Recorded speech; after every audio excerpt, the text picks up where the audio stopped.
Hi everyone, in this quick tutorial I'm gonna show you how to use Shape Builder tool in Illustrator. First open the Illustrator and create a document, then select the ellipse tool from the toolbar.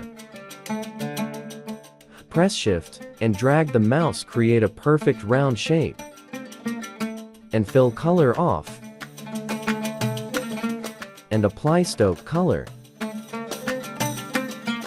And increase the stoke size. Again, select the ellipse tool from the toolbar. Press Shift and drag the mouse, create a perfect round shape, and select Selection tool. And select all shape.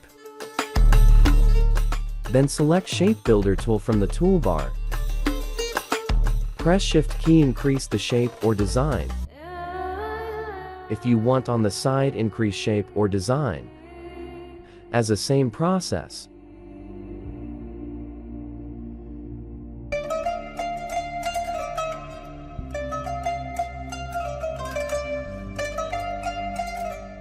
Also, if you want on the side, decrease shape or design, then select Shape Builder tool from the toolbar and create a shape.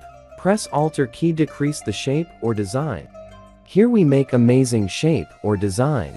That's it. If you find this video helpful, please make sure to subscribe our graphic solution tricks channel and click the bell icon for more updates.